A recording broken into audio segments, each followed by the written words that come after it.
Hey guys, what's up? It's me, dabadgummybear. We're coming back at you with another episode of my Wi-Fi battle series. This is going to be episode 6, and I'm again battling CaptainZekter. Link to his channel in the description, so go check him out. Just a quick thing that I want to get out of the way before I start talking about the Pokemans is today is Tuesday, and tomorrow, which is Wednesday, I will be starting school again, so my summer break will be over.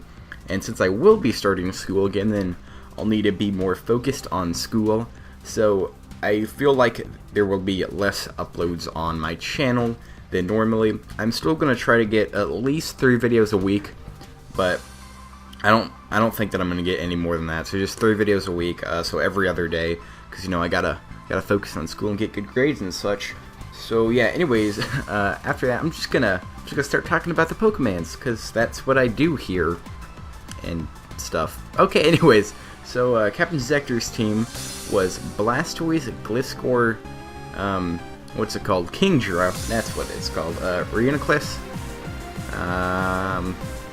Chestnut, and Heatran. I'm doing good with names. I only messed up on 2 of them.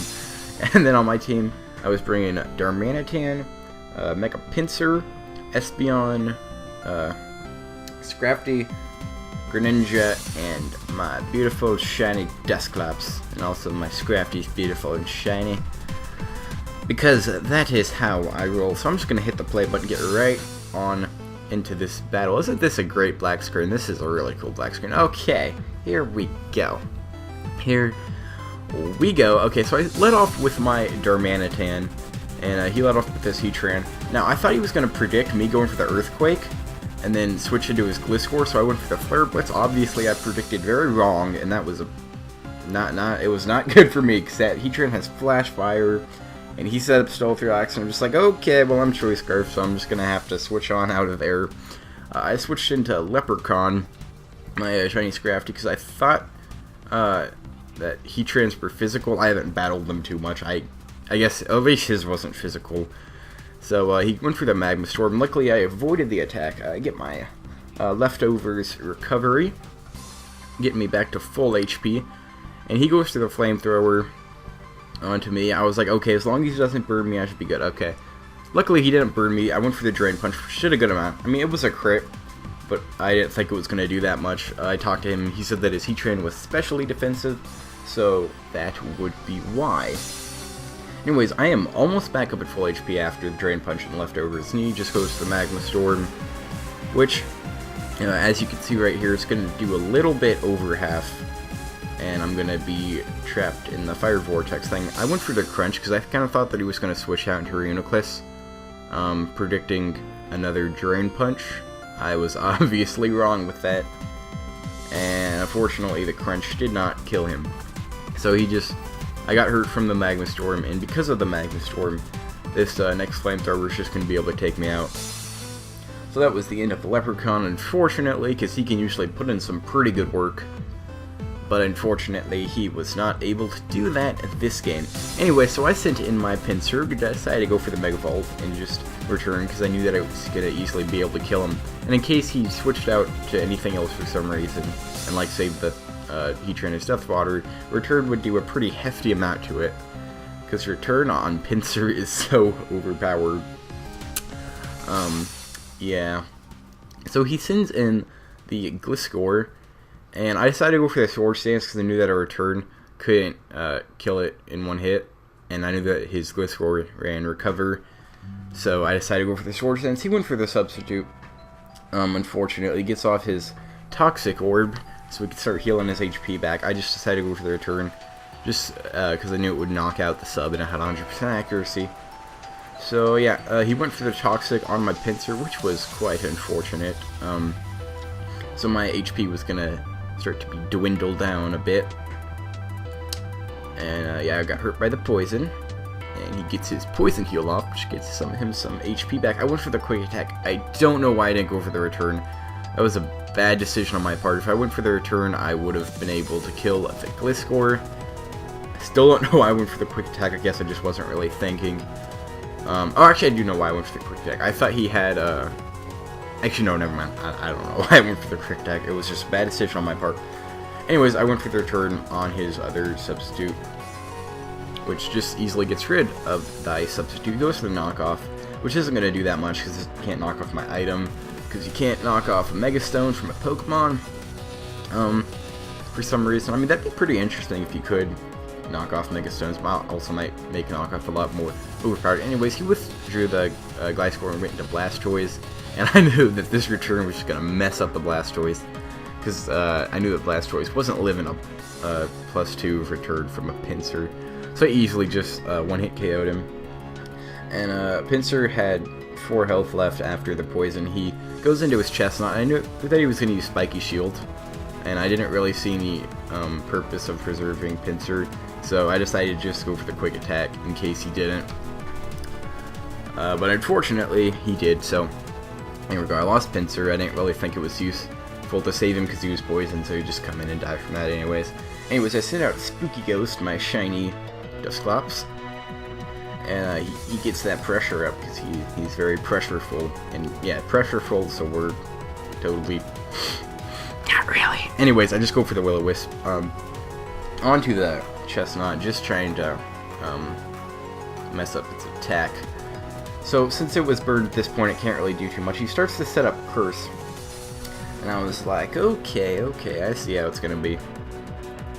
And he's gonna lose his speed and raise his other stuff. So I start to set up Calm Mind, and I don't really know why I stayed in here. I mean, besides the Chestnut not really being able to do anything to me, the thing is I couldn't really do too much to the Chestnut.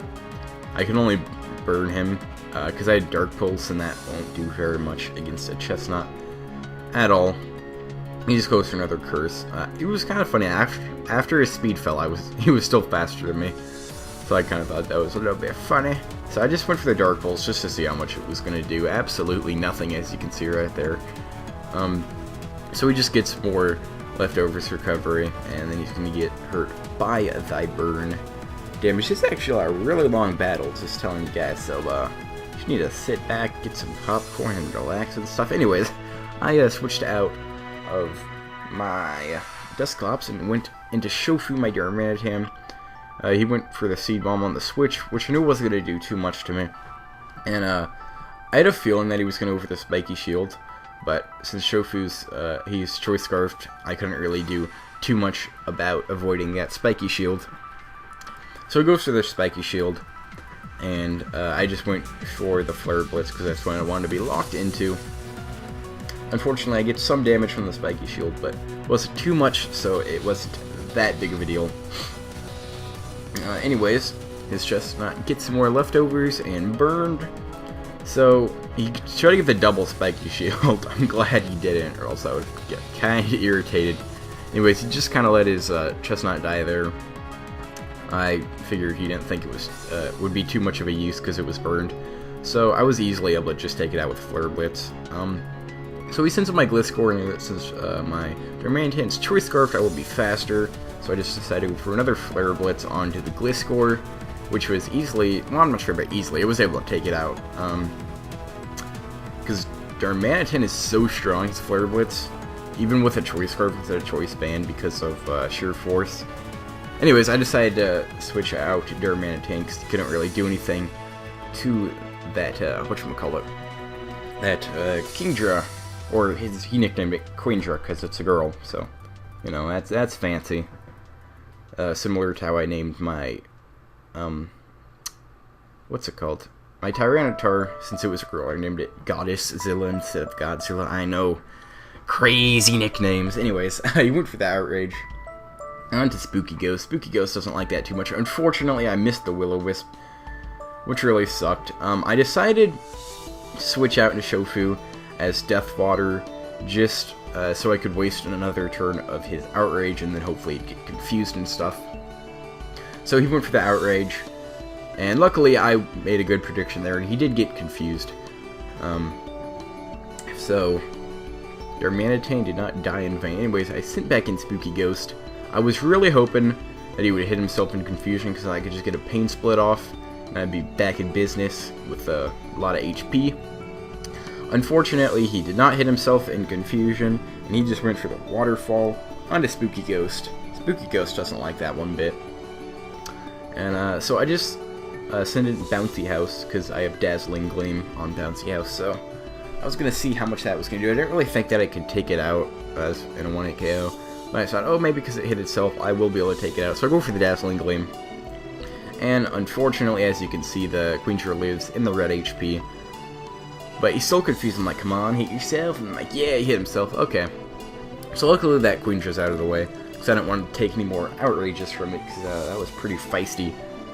Speaking of that, that was the first time I think I've ever battled a physical, what's it called? Physical Kingdra. I always forget its name. Anyways, so he sends in his Rhenoclist, which is his last Pokemon. I don't know why for the Dazzling Gleam. It's sort of the Shadow Ball. I don't know, it's a bad decision on my part. Anyways, this Rhenoclist starts setting up Calm Minds, and I'm like, oh dear, I don't like where this is going. So I switched out of Bouncy House, and I switched into IHOP, my Greninja. Get it? IHOP, because he's a frog, haha. I like pancakes. Yeah. So, anyways, the Rhenoclist just keeps setting up Calm Minds, and I'm like, I do not like where this is going one bit. I decided to just go for a Dark Pulse with IHOP just to see how much damage it would do. And it doesn't do very much, considering that it's super effective. And this Rhenoclist sets up the Trick Room, and I'm just like, okay, this isn't good. This isn't good at all. Yeah. Then what I realized right here was that since I was using Dark Pulse, that made me Dark type, and this Rhenoclist doesn't have any other moves, any other attacking moves besides Psychic. So basically, this was a stall war between a Greninja and a Rhenoclist, which was quite interesting. Usually Greninja's not in a stall war with a Pokemon. But basically, you just kept spamming Calm Mind and Recover, and I just kept spamming Dark Pulse, hoping to get a crit or something of that nature. So yeah, he's just gonna keep setting up Calm Minds, and each time he does, my chances of winning just go down a little bit more. And at this point, I basically just have to hope that I get a crit, or else I'm pretty much screwed. So yeah, the Trick Room runs out. I go for Dark Pulse, hoping to get a flinch. If I got a flinch here, I could have won. Unfortunately, I didn't, so he just goes for another Trick Room. And I'm just like, Greninja, this isn't working out, so I switched him out with Espeon. By the way, my only 2 Pokemon left are Bouncy House and IHOP. So, just so you know, in case you didn't pick that up. Actually, it should, because in the overlay, I should have the Pokemans there. Yeah, I'm not editing the video yet, so yeah. Anyways, this Rhenoclist goes to the Psychic, which does a lot, considering that it's not very effective. But then again, it also had like 5 Calm Mind setups or whatever. Anyways, I go for the Shadow Ball, hoping for the special defense drop. Luckily, I did get one. He just goes for another Psychic, which takes out Bouncy House. And I was like, okay, well, Bouncy House is done. I send in Greninja because he's the only other Pokemon that I have. And I was like, okay, I'm not really too sure what I can do here. He goes for another Calm Mind. So at this point, I'm like, okay, really the only thing that can save me is a crit. But, yeah. Then I realized that I'm going to try to spam Ice Beam and hope that I just freeze him. If I can freeze him, then I can maybe turn this around and win. If he doesn't get thawed out in like 2 turns. But, yeah, I did keep alternating between Ice Beam and Dark Pulse, so he couldn't hit me with Psychic. And he goes through another Trick Room. And at this point, I was like, okay, well, if I don't freeze him with this Ice Beam right here, then I pretty much lost. Yeah, so I went for the Ice Beam here, and let's see if it freezes him. Does it freeze him? Does it do it? Nope, it doesn't do it. And then he just goes for the Psychic, because there's Trick Room up, and he's faster than me. And that will just kill my Greninja easily. And anyways, that's going to be the end of the battle. Good game, CaptainZekter. Once again, channel link for him in the description. I can't talk. I cannot English right now. Maybe later. So anyways, I will see you guys in the next episode of whatever I upload after this. So yeah, bye!